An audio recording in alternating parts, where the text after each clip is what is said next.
Hey everybody, and welcome back to the Imagineers Disney podcast. We are so excited to be with you again. I'm your host, Matt, and I'm here with Susie. Hi, Susie. Hi, Matt. How you doing? I'm doing pretty well. How are you doing? Doing all right. Once Good. again, anytime we can talk about Disney, it's a good day. Yeah, Disney tends to brighten things up. Not that anything's bad, but it's, nice either way. For sure. So last week we covered our favorite value resorts. This week we're moving on to our favorite moderate resorts. So when you go up to a moderate resort and you upgrade from a value to a moderate, you're going to get a few different things. So automatically you're going to get queen size beds, with one exception, and we will get to that at in Susie's favorite resort. But we'll get there. I didn't even think about that. Yep. One small exception. Yeah, hold on, everyone. But yeah, typically automatic queen size beds in standard rooms. You're also going to have better pools at the resorts. You'll usually get the water slides will be available at your resort as well at the pool. Then I think better dining options is another thing to consider. So we're going to get right into this, and ladies first. Susie, hit us with your favorite moderate. Okay, so I don't want to be a Debbie Downer, but it's like, when someone asks for like the good news or the bad news first, you always give them the bad news to have something to look forward to. I haven't, unfortunately, had the best experiences at moderate resorts. So just, let me do my little spiel about what I did enjoy about the moderate resort I stayed at. And then, Matt's got a great one he'll get to in just a little bit. So trust us. We'll get there in a second. But I've only stayed at two moderate resorts. One when I was in elementary school. We stayed at Coronado Springs, which from what I've seen and have heard, it has gone under incredible changes. Some refurbishment going on right now, I believe. Yes. There's some refurbishment going on at the resort with the rooms, but then also they're building the main tower that is going to be there. So that's going to be super nice here in the next couple of years. Something to look forward to. Cool. Yeah, I just haven't been in a while, so I didn't really want to talk about it too much tonight in terms of also like my experience and everything. We enjoyed it. It is a very large resort. You may be finding yourself staying there if you have a convention. They have a large convention center, which is why we were there. My dad was there for something when we were younger, so we made it a family trip. But tonight I'm going to talk about the moderate resort of Caribbean Beach or Caribbean Beach. I don't know which one's right. So if I'm wrong, just, tomato. Well, yeah. No, it's Pirates of the Caribbean. But at the same time, then it's the Caribbean. But since it's Disney, I feel like we should be saying Caribbean just to continue, like, I'm a travel agent, and Disney. so we deal obviously with Disney, but we also do. What? I know. But we do other stuff too. So, I mean, I don't call it Royal Caribbean. I call it Royal Caribbean. Caribbean. Yeah, so. I don't know. Tomato, potato. I actually have no idea. So I say Caribbean Beach to keep consistent with Pirates of the Caribbean because there is something pirate-esque, pirate-themed, pirate style about this resort. I will say the theming is pretty cool. The theming is really good. When we got there, so we were there just a couple of months ago for the Disney Star Wars run. This is where we stayed during that weekend. There were three of us. We got there. We had never stayed at this resort before, so it was really cool to see a new place. And yeah, you're right. The theming is awesome. So there's 6 different villages around the resort complex, each one with a different name of a different island or country in the Caribbean. See, now I say Caribbean. I don't know. the beach place in the ocean, the Caribbean. Yeah, and it's, it's very like the windows are open, and there's palm trees everywhere, and it's just very laid back and kind of those like pastel-y colors like you would picture when you go on a cruise and you see like some of the old buildings in like the Bahamas or Jamaica. It's awesome. I will say this, it really didn't feel like I was at Disney, but maybe that's because we are so far off in one of the back buildings. We are very like it's very quiet, very closed off, very relaxing. I wish we had more time there to spend at the actual resort instead of running, which isn't the most relaxing thing. But it's a great theming. Yeah, it is pretty spread out. It was actually the very first moderate resort. I could see that.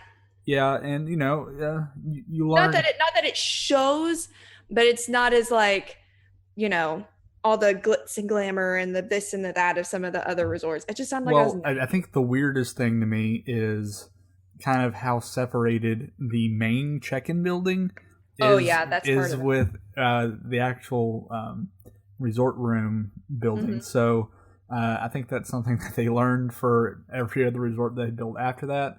But so yeah, just be prepared to It's a travel. drive. Yeah. Yeah. Yeah, and depending on where you're staying, like I said, we are basically like the furthest out group of buildings, which was nice. We weren't there exactly during, the height of the season, but it was nice. It was quiet. I enjoyed it until until it was time to sleep, and here's why. So, like I said, there were three of us. We're all adults. What room did you stay in, Susie? We had a pirate room, Oh. which sounds fun And it is fun. The theming is really fun. to look at. Yes. It's Yeah. not it is not practical at any level. So this was the one thing that we were talking about when we were referring to All but the one. bed The situation. queen, yeah. Yes. So these are full beds, I believe. It felt full. Yeah, they're two double beds. Double, yeah. It was, and it's shaped like a pirate boat, which is cute. And then like the head of the bed has like a looks like a sail and like all this stuff. It's cool, if you're a 12-year-old boy and you're not trying to share a bed with your mom and you have another adult in the room who has a bed and it's just it's not comfortable, I'll be honest. They have the like what's it called, the memory foam. Mm-hmm. And so it's already a small bed, and so when you sit in it you kind of like Sink. sink down. Oh, all the pirate jokes. So yeah, oh my gosh, it's a pirate joke because of boats. Yeah. So that I will be honest, I did not enjoy that. It is a miracle, and I'm so thankful that we did not all like wake up with migraines or headaches from the way we slept or back aches or something because we had to go run the next morning, and I had to run both mornings because I did the 2-course challenge. Um, but I mean, I did not enjoy the bed situation at all. Now, I also don't feel like I may be giving it a fair chance because that's the only experience I've had at this resort. So if you have stayed at Caribbean Beach, uh, leave us a comment or something and let me know how your experience was. I hope it was better. It's nothing against the resort. It's just that type of room did not fit the needs of our party. So we definitely should not have stayed in a pirate room, even though Yeah. the price was lower. That was our mistake. So when you book your room, when you go on the website and you see all the prices, well, you should be using a travel agent anyway. But if not, Oh, shade. I feel like Matt just threw some serious shade at me. I'm just saying we can take all I of know. everything, And who's planning my next trip? and you'll never be caught You. by surprise. Yeah, won't do that again. So the when you actually go look at the rooms at Caribbean Beach and you see pirate room, that's what it is. And then the standard rooms are going to be like we said, the typical rooms with the queen size beds. Mm-hmm. So the pirate rooms are the exception to the rule. So, like I said, that was just my experience with that element of the resort. And we weren't there for too long, so we didn't get to try too many other options like dining and different things at the resort, but there is a lot of other things you can do there. We did go to this place to grab a snack our first night there. We went to Island Markets and had like some awesome like jerk chicken wrap. It was amazing. The food was really, really good. Yeah, I really like the food there. Yeah, I'm not very picky, ironically, about food. There's like a few things that I don't like. And I didn't realize how much I love this style of food until we went there. It was delicious. And we also ordered room service one of the nights, and it's just so good. Yeah, and there's a lot of other stuff to do. I really, the more I look into it, I'm like, maybe if I, who had done some of this other stuff, I would have enjoyed it a little bit more. But they have this really awesome pool. First of all, it's huge. It's got 2 water slides, and it's styled so it looks like an old, like, it reminds me of a Spanish fort. So, or kind of like if you watch Pirates of the Caribbean, like the round turrets, and there's like little water cannons sticking out of the side, and it's just really cool. And they have a lot of kind of similar amenities as some of the other resorts have. Fishing, obviously movies outside, bike rentals, like we talked about earlier. It is kind of a large resort, but they do something super cool. Do tell. They have pirate adventure cruises. I want to read this because I love Disney and everything they do.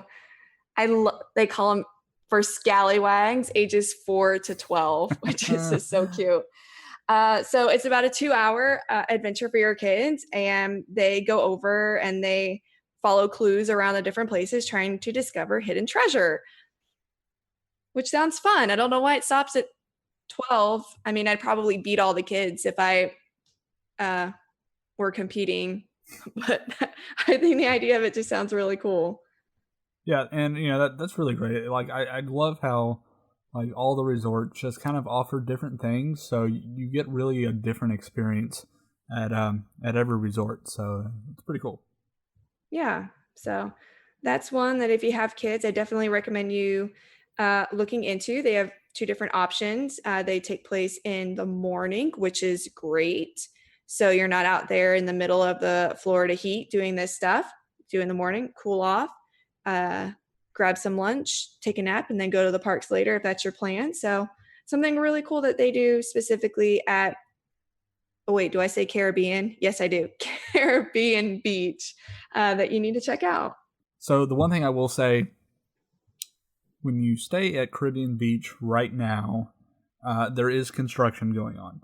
Mm-hmm. So that is my one bit of advice. Say maybe not just yet to stay there. So I think once they get done with everything, I think it's going to be perfect. Basically, what's happening is Disney is building their 15th DVC resort, like right there at Caribbean Beach. It's going to be a completely separate resort from Caribbean Beach, but it's going to be Disney's Riviera Resort. Ooh, yes. How fancy. So the building's going up as we speak. Progress is being made. I believe the target date is fall of 2019. So it should be ready to go right before Star Wars. I almost said Star Wars Land. We now know what it's called too. Galaxy's Edge. Galaxy's Edge. Even more specific, Black Spire Outpost. I know we're all excited about that. Yeah. Stay focused on today's podcast. Yes. Can't go off on not too much of a tangent. But yeah, so that is what the construction is. So there may be some construction noises while you were there, and if that's something that concerns you, there are plenty of other resort options around the parks, but some people don't mind, and it really hasn't bothered a lot of people, so it's just your preference. So, but we just wanted to keep you aware that there is construction there, so we just don't want you to be surprised if you book a room there and come to find out that there is a crane right outside your window. Now, Matt. Yes. If the construction noise does bother someone, what's another moderate resort they could stay at? Ooh, you could stay at my favorite moderate resort, which is Port Orleans Riverside. Oh, tell me about it. That's so cheesy. Well, I think I will. Okay. So there are actually two resorts right side by side with each other. There's Port Orleans Riverside and Port Orleans French Quarter. So French Quarter is actually the smallest resort at Disney. I think it's the most intimate resort. But I think that Riverside for me kind of edges out French Quarter a little bit for me. So Riverside is the theming, once again, Disney theming is just awesome. There's landscaping, there are gardens. Really, it's there are two really big areas that the resort is split into. There's the Bayou, and then there are the mansions. So we'll hit the Bayou real quick first. The building construction is made to look more like, I don't want to say a shack because that's not accurate, but it's more rustic, I think, is the word I would use. So the interior of the room, there's going to be like a lot of earthy tones, lots of wood theming. In fact, the carpet in the room actually looks like wood planks. So there's like the nail holes and then like the wood grain and stuff in the carpet. And then another plus for the Bayou rooms is that they will actually have a trundle bed. So these rooms can actually sleep up to 5. Now, with that being said, so you have the 2 queen beds and then the trundle bed. The trundle bed is not built for an adult. So it's more of a child's bed. So I would be cautious to having 5 adults crammed in there. It might be a very uncomfortable sleep for you, but it can't be worse than the pirate beds. But no, the trundle bed's cool. It's like right underneath the entertainment center. It's attached to the entertainment center, right below the TV. And when you open it up, there's actually a mural, and it's Tiana. It's like Princess and the Frog. So there's lots of Princess and the Frog themed stuff here at the resort, and we'll actually get to a very special room here in a minute. But the mural on the mural on the back of the trundle bed actually has several Princess and the Frog characters sleeping. So you got Tiana and Naveen and then Ray, and they're all like on top of Lewis's like belly, and they're sleeping. It's kind of cool. But I love the artwork that they have put into that. And then, so that's the Bayou rooms, and then over on the mansion side, so the theming shifts. You're going to have really gardens, and just the manicured lawn is immaculate, but then it's almost an antebellum theming. So Plantation South, the buildings are white. So big columns, the porch. It's beautiful. It really is a very, very pretty resort. So I think it's, as far as looks go, I think it's the prettiest resort area for moderate, even for some of the deluxe resorts as well. Just the land that it sits on is just really, really nice. And then I mentioned the special rooms. There are actually what are called royal rooms.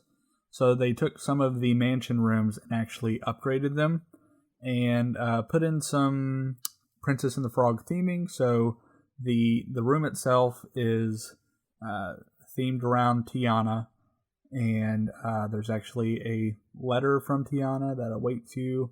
And then I think the really big thing in the room is the headboard above the beds are magical, I guess you could say. There is of course, like what else would you describe it? It's Disney. Yeah.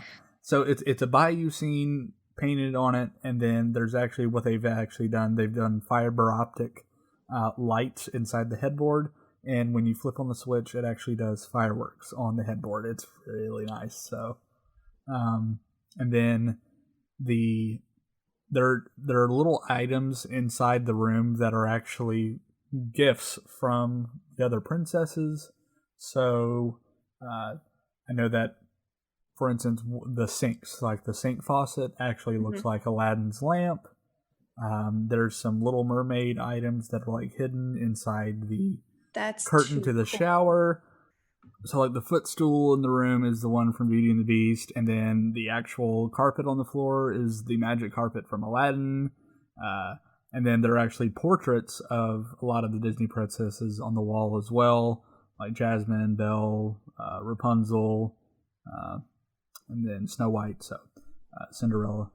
So it's a really nice theming inside the room, and so yeah, they do cost a little bit more than your typical room there, but especially if you have little girls in your household, this would be a nice experience for them. Or if you're in your mid-20s and you just want something awesome. That's me, by the way. It's on your list to do, huh? It is. It absolutely is. So we talked about like the theming in the different rooms and everything. But like, what else outside of the room itself does the resort offer besides like the buildings, like amenity wise? Yeah, amenity. So I think one of the big things are the pools, and I said pools plural. There are 6 pools at this resort. Oh my gosh! Yeah, I know. And that's just for Riverside. Yes. It doesn't share anything with French Quarter. Nope. Wow, that's a lot. Yep, there are 6 pools. There's one main pool, and so that is the big one over at Old Man Island. And so that one is where you have your water slide. It is a 95-foot water slide, so it's really fun. Wow. Yep. And then there are lots of daily activities that they do at that pool. So there'll be games and stuff, and then the Disney cast members will be there doing resort activities, and it's just a lot of fun. So if you are needing a break from the parks, spending a resort day at your resort, the pool is a great place. And if you're looking for a little bit less, what's the word I'm looking for? Noisy experience.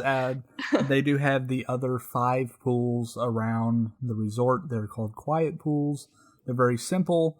They have bathrooms for men and ladies where you can change, but it's really nice, and it's just a nice place to sit out and get some R&R without the noise of the main pool.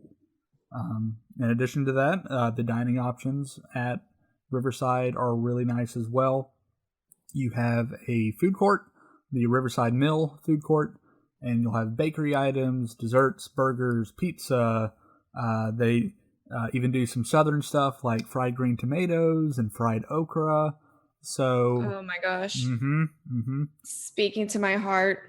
And of course, for breakfast, you'll have all sorts of things. You can actually do omelets and, of course, your Mickey waffles. So, but yeah, the food court there is really nice. And then with the jump up into the moderates, you're usually also going to get a sit-down restaurant, a table service restaurant, and the one at Riverside is Boatwright's Dining Hall.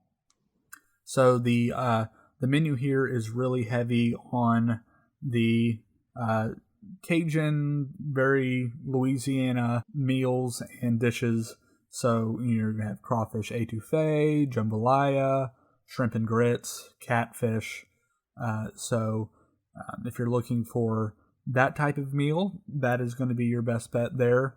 And then the resort also has a nice lounge. It's called the River Roost Lounge.